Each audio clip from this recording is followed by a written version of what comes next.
Hello, and welcome back to Misty Island. Last time, Krudius went on a little personal quest because he figured out that he could leave the island after all.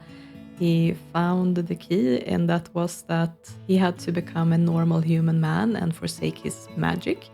So he very nearly went through with it. He went all the way to the docks with his potion and was ready to drink it and be away from this island. But in the end, he actually couldn't do it. He has started to care too much about the people here on the island. So he can't just leave them alone and to fend for themselves. He actually has to do something about this.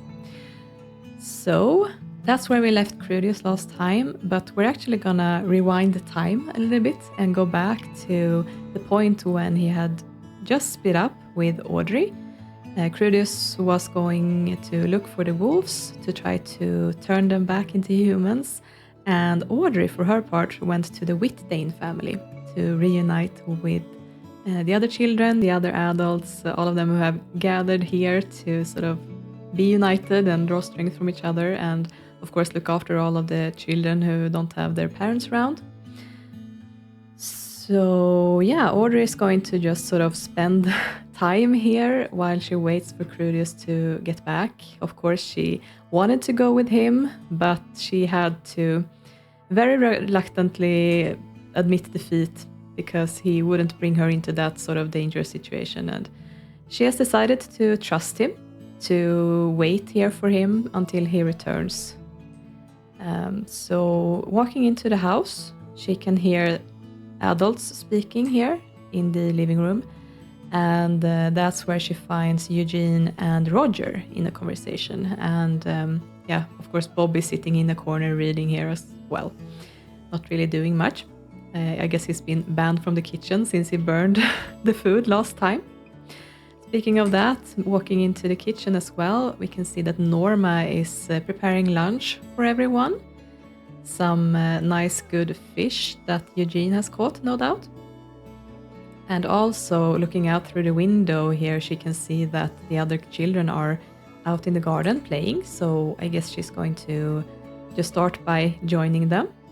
So, of course, Melvin has been unknowingly helping protect Audrey as his teddy bear form, the werewolf who was guarding the door at her house. And these two have known each other for their whole lives, really. They are not only friends, they are also cousins, because James and Richard were brothers, so they have spent quite a lot of time together. Apparently we have Norma out here now. And yeah, all of them are coming out here for some reason. But the lunch is served anyway, so that's also ready. I guess maybe I can ask them to walk inside. So Audrey is coming up to Roger to talk to him about, what's been going on. And as they are talking, all of a sudden, there's this huge rumbling noise, and the ground around them is starting to quiver. Something is obviously going on, and it sounds like it's coming from that clearing where there's now a pit in the ground after Krudius arrived. And yeah, both Audrey and Roger are reacting, of course, and the others as well, wondering what that was about. And the only thing they know that's about to happen is that Crudus is going to do something with the wolves. So I guess they're waiting after hearing that noise to sort of scope out, is there any other sounds coming? What is happening? And they're sort of tense about it, trying to just listen and understand what's going on. But nothing else is really happening. So I think that, even though she's hungry, I think that Audrey is going to hurry up to the front of the house here. And of course, Roger, seeing what she's doing, is going to follow her.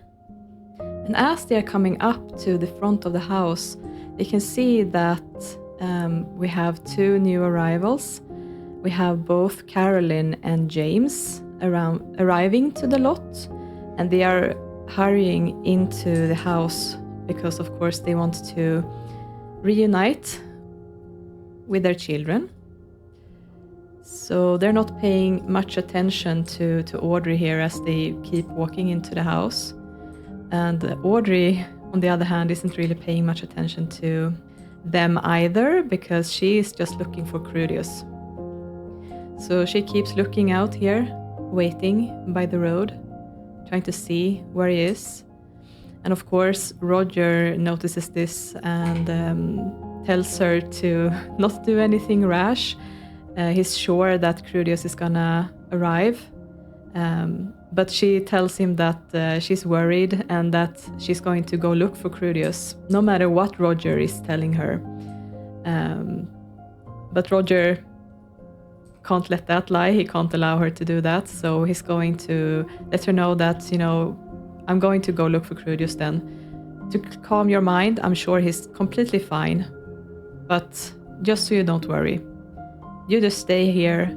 You can't come with me. You have to stay with the adults and stay safe. Promise me that you will do that. So Roger is going to walk off the lot and is going to go looking for Krudius. And Audrey is still standing here, still waiting. But the hunger is beckoning her into the house at least. So she settles down by the dinner table with the other children. And she's eating that delicious fish lunch that was prepared by Norma. And allowing the others to distract her for a while. With not very much else to do, she's settling down up in the girls' bedroom together with little Mildred to play around with the dolls. And as they are playing, they are, of course, discussing Krudius, as is someone that they're both looking up to at this point, someone that they both care a lot about. And I think that for Mildred, he was a calm presence for her as a cat. But then once she was transformed back, of course, she had her parents back. So she hasn't stuck very close to him after that point. Although for Audrey, of course, it's different because she doesn't have anyone else. Even though she has her uncle back now, James here. And of course her cousins, but she doesn't have someone who is looking out for just her, And that is something that Crudus has become. So the sun has settled and Krudius and Roger are still not back. So Audrey is actually losing patience at this point. She can't just sit around anymore, so she's going to hurry downstairs. And she's arriving here and she's going to immediately walk outside. And both Eugene and James are actually here as well, having discussed, both of their experiences, what they've been going through. And they see Audrey walk through the door. And of course, they can't just allow her to leave all on her own. So they are going to call after her and ask her to stop. But of course, that's only going to make Audrey run instead.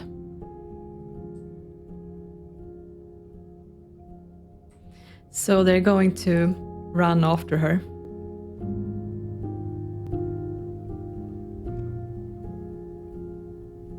So Audrey and the others are running onto this lot where we have the big pit, where they heard the rumbling noise coming from. But of course, there's no one here anymore. It's completely empty. No wolves, no Krudius at all. So, of course, Audrey is disappointed. She had been hoping that she would find him here. And of course, James is furious with her. She was just running away like that. And actually, he can go ahead and lecture her. This was not what she was supposed to do. She was supposed to stay put and not put anyone in danger. And she needs to go back to the house immediately so that they can look after her properly. She cannot do this again. She has to be more responsible. And of course, Audrey is not taking this well. She's a very independent young lady and she's been looking after herself for so long. She does not appreciate being called out on this. She really truly believes in her mind that she can look after herself. So this is just stupid in her mind. So she's not happy about this, and she has half a mind to, keep running, keep looking, because obviously the adults can't handle this situation. And as she is having these thoughts, she can hear an evil cackling coming from the other side of the pit. And Audrey is going to turn around and look into that forest clearing, and she can see a dark silhouette here. Someone who seems overly familiar and not a very good sight to see. And of course we have Agatha standing here, waiting for them. She has also been called to this lot, hearing the rumbling, of course, and decided to investigate. So Agatha is evilly rubbing her fingers, cackling, and saying, "Well, isn't this interesting? Here I was looking for the person who made my forest rumble and shake, only to find you instead."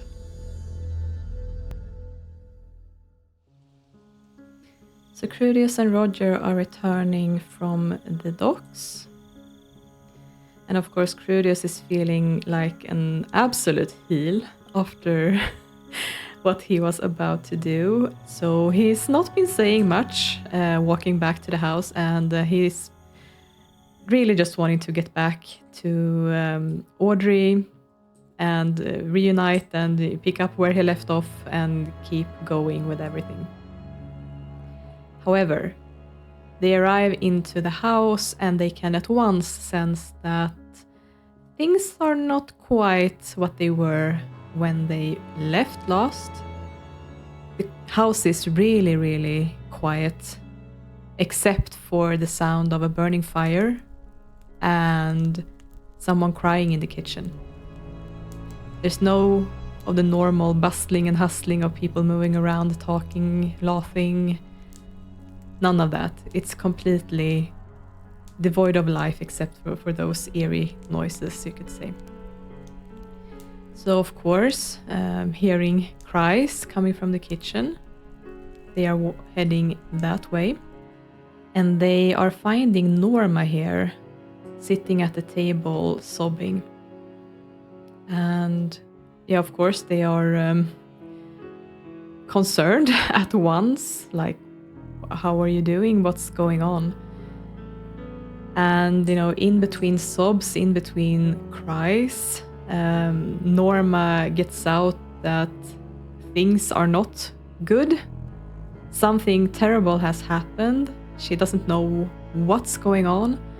But after Eugene returned alone from the clearing, he immediately was in a terrible mood. And as soon as she tried to talk to him, he walked up to her and broke off their marriage.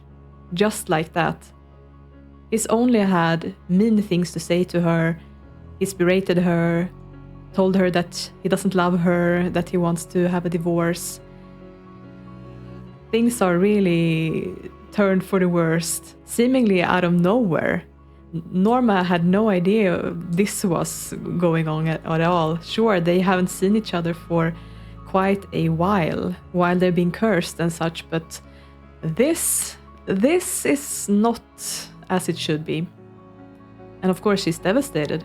So indeed, Roger and Krudius are heading instead into the living room. And here is where they find Eugene sitting alone in complete silence in front of the fire, just sort of blankly staring into the fire. And Roger is gonna walk up to him and ask, "What's going on, man? We heard from your wife that you all of a sudden broke off your marriage. What's been happening?" And Eugene seems very strange, not himself at all. He seems to have this very, very bad temper. that Roger doesn't recognize at all. They know each other quite well after all, they're good friends. And it seems that something must have happened to make Eugene behave this way. He keeps talking to Roger, and of course they're both wondering what happened at the clearing. Where is everyone? And yeah, Eugene is really difficult to talk to because of his altered personality. He's not really giving them any answers at all. He's just sort of turning the conversation around to accuse them of things that they've never done. And he's not forthcoming with anything, really. He's just going on the attack. So he's gonna go ahead and just stonily sit down again, staring blankly into the fire. And Roger and Crudus are just forced to head back into the kitchen, see if they can talk to Norma instead. She seems to have calmed down a bit. She has, I guess, sort of realized that something is very wrong and it's not natural what's been going on, obviously. She, of course, was in shock at first, but it's clear that, you know, whatever happened, this is not as it should be. So, you know, Krudius and Roger, they're asking again, do you know anything at all about what happened, what caused this? And she tells them that she heard screaming all of a sudden after sunset, and it seemed that Audrey had run away, and both Eugene and James were following after her. And that's everything that she knows. Eugene came back alone. There's no sign of Audrey or James, and both Bob and Caroline are gone as well. Caroline actually followed after James as he was running away a little while later. And then she came back and just collected her kids, telling Norma that they were going back to the house. And Bob went with her as well, wanting to go back to his house as well. But there was no mention of what was going on. And of course, Norma was in such a state of shock at that point after Eugene had returned. So yeah, things have been a bit muddled and she's not sure what's going on at all. But maybe Audrey is with the others. She actually doesn't know. So with that explanation, Krudius and Roger, yeah, they are heading out again. And it's in, you know, confused disbelief at what has happened.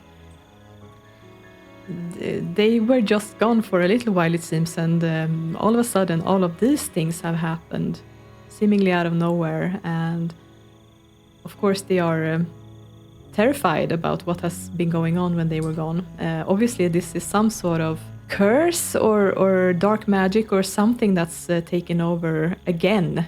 Even though Crudus has cleared all curses on these people. So, you know, Roger is saying to Crudus that, you know, do you reckon that this is Agrath at work? And Crudus says that, you know, it's possible. We need to learn more about this. Let's hurry over to the Warthorns to talk more to them. And of course, Crudus is again feeling a big wave of shame. Here he was trying to leave this island, and as soon as he left these people alone and wasn't around to protect them, look at what happened. And yeah, he really wants to do something to clear all this up. So these two are gonna head over to the neighbors here to try to see what they can do about this situation. And this is where we will leave them for this time.